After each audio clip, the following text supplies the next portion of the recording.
We have Cameron Glass coming up. Our final speaker is Cameron Glass, the planning manager for the city of Fort Collins, about what's next. So he'll give us a look at what's coming up for city planning and how you can get involved. Please help me welcome Cameron.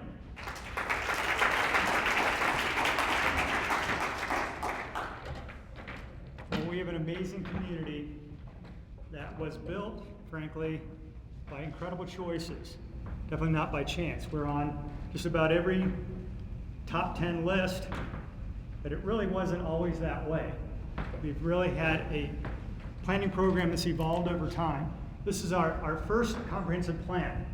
We had zoning starting back in 1929, but it really wasn't until about 60 years that we crafted a strategy for land use and development.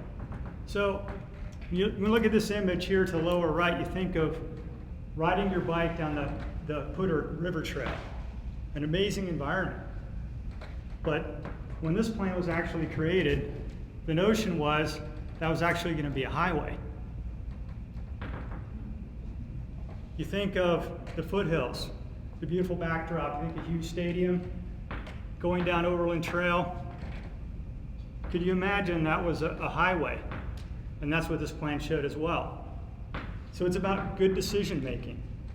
And clearly our values have been informing our planning over time. And this wasn't necessarily a reflection of what we wanted today.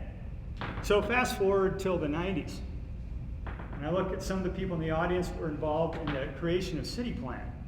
This is the city's comprehensive plan that talked about walkable neighborhoods, a transit system that was integrated, that created a spine down Mason, a parallel system along Timberline Road, and then connections along those two spines down to Harmony and across what is now Sunaga Drive north of Vine. So the notion with this plan has been to create these great mixed-use neighborhoods that they're truly sustainable and integrated. This plan has served us extremely well over this last 20 years, but it's ready for an update. And we're hoping that the information that you all provided during this forum is going to help us in that next step. The plan for Fort Collins, which is actually a combination of city plan and the transportation plan, those two go hand in hand, is based on 7 major categories that are tied into the city budget. And those categories then allow us to realize the plan. So we're known as a community that not only creates plans, but we implement them. I think back where Carlos was talking about himself getting off the bus here at Drake and Mason.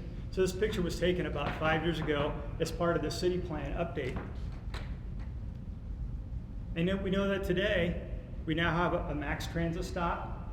We're actually got a capital project that's being built, very similar to this intersection improvement.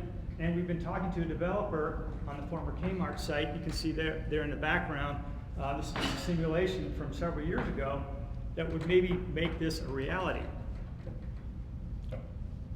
With our plans, we go out to the community, and we don't do these plans in isolation like that plan that we saw back from 1967. And we've really sharpened our pencils. Over time, we have been enlisting your help through a lot of different means. And I think one of the things that's really helped us the most is going out in the community. To forums like this, to all sorts of events, which we're going to talk about here in a second with our downtown plan, our Old Town Neighborhoods plan. So it's making key choices with the community as a whole. Public sector, private sector, nonprofits working together. So today we have 2 parallel efforts that are going on in our older neighborhoods.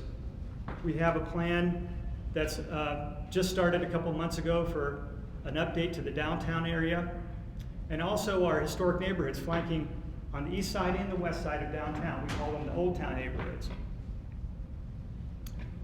And with this plan, we're going to be taking a lot closer look at development patterns. Is there a way to very strategically add density in these neighborhoods?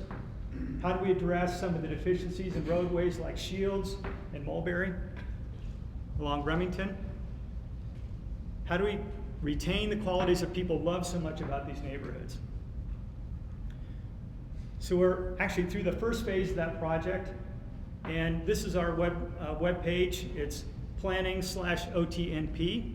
And I would request that you guys log on. There's a way to take a survey, have your comments be known. There's been a series of walking tours that have been conducted over the last few weeks. We also have a parallel effort that is a guidebook for development. So not only standards, but some guidelines about how building additions can happen in the area. One of the key parts of the Old Town Neighborhoods Plan is what happens at the interface between those historic neighborhoods and the downtown. So you're starting to see more development pressure, more parking pressure. So big question is, how do we handle those transitions, both functionally and architecturally? So we're so excited about the downtown plan. We've been working with citizens and 6 advisory groups over the last 2 months. This is a joint project with the DDA and the city and the DBA. Like our comprehensive plan, this is truly an overarching document that addresses things like arts and culture, the market, transportation, and beyond some of the more physical form issues like urban design. So we're through the first phase of the project, and I'm very excited to tell you that we're going into community visioning. So there are a series of events that you'll be invited to, and we hope for you to participate in the next 2 months as we go through that. So the downtown plan, if you look at this map, you'll see obviously the centroid being Old Town Square, but then it goes out and includes Woodward and the breweries, goes all the way north to the Rocky Mountain Insphere on Vine Drive, goes down to the Lincoln Center, and then this plan now includes the area between Laurel and Mulberry that we call the College North area. So to just get people thinking about downtown, think about the evolution of this area. It's just incredible. Not really that many years ago, we had the initial Ford site, and Carlos will like this one. We've got a trolley. We have, actually there's some electric vehicles in this picture, and we have cars. So an incredible downtown. This is 100 years ago. And then fast forward to the 50s, when we actually had paid parking downtown. And then the late 60s, and then we had a huge downturn. Downtown had a very high vacancy rate. We had buildings that were actually condemned. A lot of development going out to the mall. So today, we've got a vibrant downtown, in large part because of the forward thinking of the original downtown plan about 25 years ago. A tree canopy that we didn't have 50 years ago.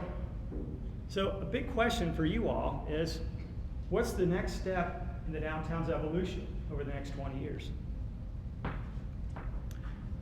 So we have these events, as I mentioned. There are a series of walking tours. You can go onto our website.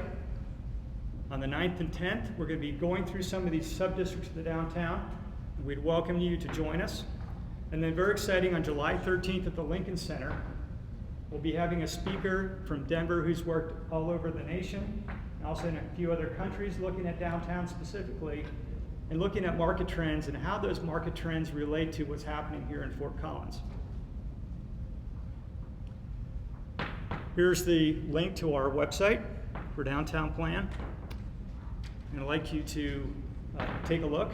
Again, there's a survey there, and there's also a Texazen account that you can sign up for. Well, with these opportunities, we're finding that the most effective way for the word to get out is for you all to be working with your friends and your relatives and your neighborhood to get folks involved. We're looking for deputies. So I'm officially deputizing everyone in this room to help us. And when you see an event and you're excited about it, tell your friends. Grab your kids. Get people involved. Because we know that word of mouth is so much more effective than getting some email. So with that, I'd like to thank all of you deputies for participating.